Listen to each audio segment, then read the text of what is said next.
Cara, em relação à educação, não tem, isso que eu vou te falar agora não tem muito a ver com a pandemia em si. Eu acho que é um problema crônico do Brasil, que é o seguinte, cara, por que a gente não tem umas políticas de educação de base, desde sempre, de longo prazo? Porque, ó, eu tenho um palpite, que é o lance de, pô, isso daí é um troço que só vai dar resultado daqui a 40, 50 anos e, portanto, não dá voto. Por que que Isso você tem toda a razão, cara. Toda a razão. Deixa eu falar pra vocês um negócio. O Brasil acordou pra educação, meia boca, na Constituinte de 88. Não por coincidência, 100 anos depois da abolição da escravatura. Olha só, cara. Olha o que eu tô te contando aqui, que as pessoas não se dão conta. Nós abolimos a escravidão em 1888. Um dos últimos países no mundo, inclusive. Um dos últimos países do mundo.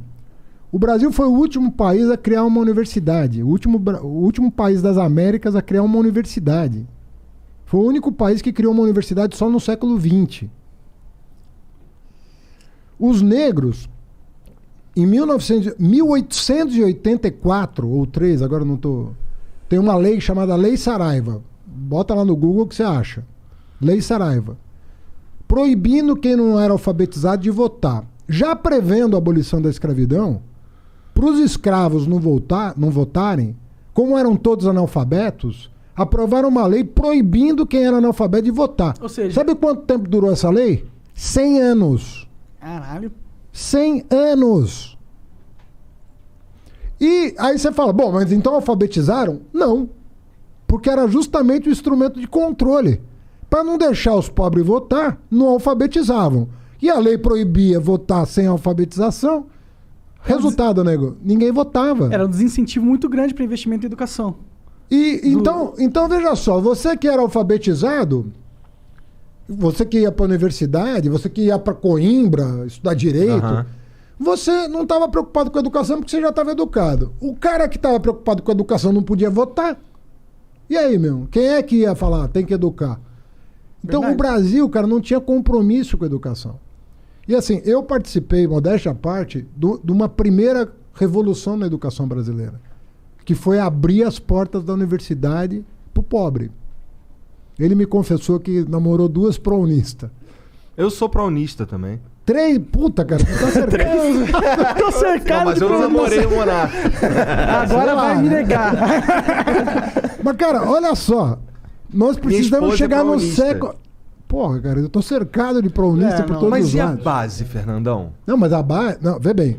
Outra coisa errada é imaginar a separação da básica e da superior. Leia os historiadores, você vai saber o seguinte. O projeto nacional nasce quando o pobre chega na universidade.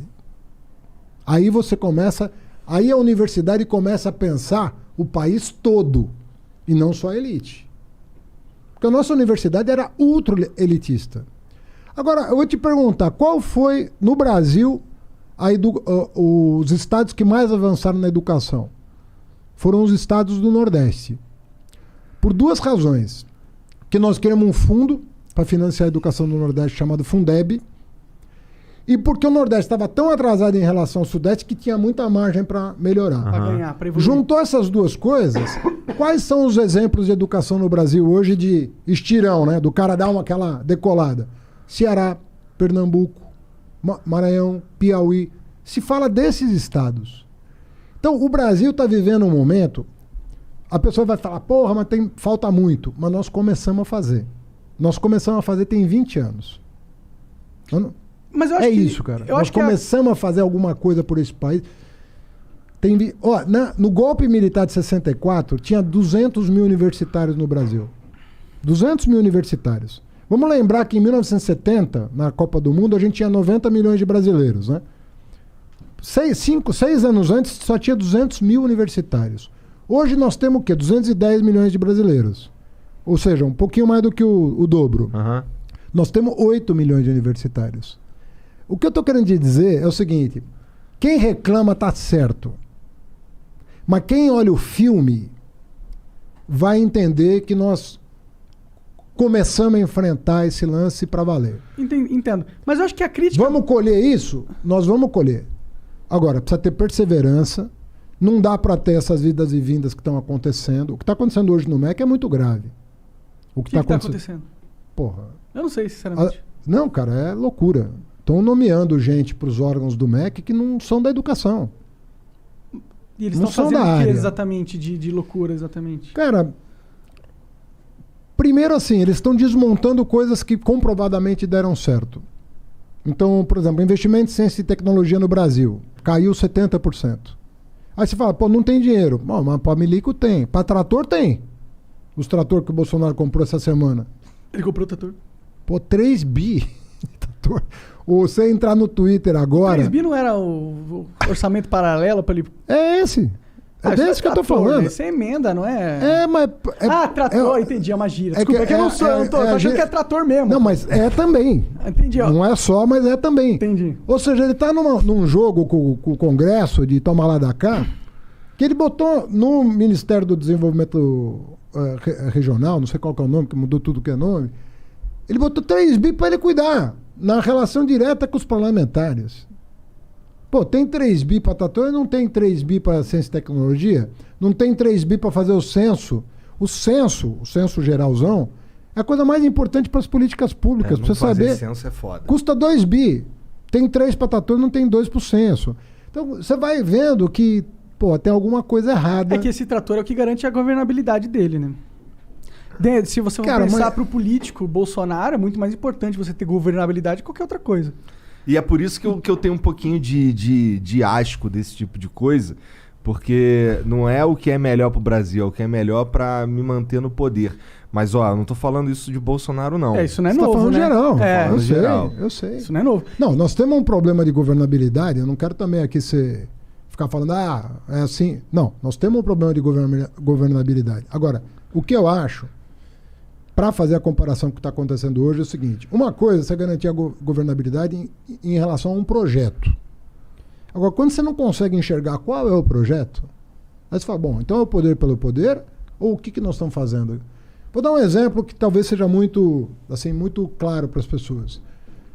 Qual que é a nossa política externa? O Brasil é um país importante no mundo. Ele é importante. Ele tem um peso específico no mundo. Qual é a nossa política externa? A gente se dá bem hoje com os Estados Unidos? Não. Questionamos até a eleição do Biden. Com a Europa? Não. A Europa não quer aprovar nem o acordo com o Mercosul por causa das questões ambientais. A China, o presidente xinga toda semana. Imbecil, cara. Né? Aqui no continente, no subcontinente, América do Sul, nós não estamos bem. Nem com a Argentina, nem com a Bolívia, nem com a Venezuela, com ninguém. Qual que é o nosso plano, cara? Como é que a gente se encaixa no mundo? Como é que a gente se insere na economia global? Fernando Henrique tinha uma política, goste-se ou não. Lula tinha uma política, goste-se ou não. Qual é a política atual externa? Meio ambiente. Qual é a nossa política? É grilagem da Amazônia? Eu acho que ele quer fazer o Brasil de refém para conseguir investimento externo. Mas os investimentos estão indo embora com isso. Não, mas ele quer, fazer assim, se você quiser que a gente acabe com o desmatamento, dá tanto dinheiro aqui. Monarca, esse ano, nós perdemos quantas multinacionais saíram do Brasil? Vários. A Ford, né, começou. Vários estão saindo. Mas tá tendo uma fuga de multinacionais, né? O que eu acho, cara, que a gente... Vê bem, obviamente que eu não sou um cara de extrema direita, eu não gosto de... Extremismo, pra mim, é uma coisa que... Sabe qual é o problema do extremismo? Ele vê o diferente como inimigo. Uhum. E pra mim, o cara que vê o diferente como inimigo tem um problema, pô. Porque a essência da humanidade... É o diferente. É o diferente. Se você fosse idêntico a mim, e você idêntico a mim, ou eu idêntico a você, qual é a graça? A graça está justamente em que você é diferente de mim. Sim. Então, se eu passo a ver você, que é diferente de mim, como um adversário, assim, mais que adversário, como um inimigo meu, tem alguma coisa errada. Discordar é natural. Não é natural, é fundamental. Fundamental. Você ter a crítica é fundamental. Professor na sala de aula. Hoje a pedagogia é completamente diferente do que foi 100 anos atrás, que o professor ia lá com palmatória na régua. Cara, não existe. Porque às vezes a pergunta do aluno te ensina mais do que um livro. O cara te faz uma pergunta que fala, porra... Te põe pra pensar na resposta. Eu não tinha visto por esse ângulo. E às vezes uma pergunta que pode até parecer sem sentido num primeiro momento, mas se o cara fez, você já tem que saber se você se comunicou bem. Porque se ele falou uma coisa muito sem noção, que acontece, é porque também você não ajudou. Ou o moleque tem déficit de atenção forte, né?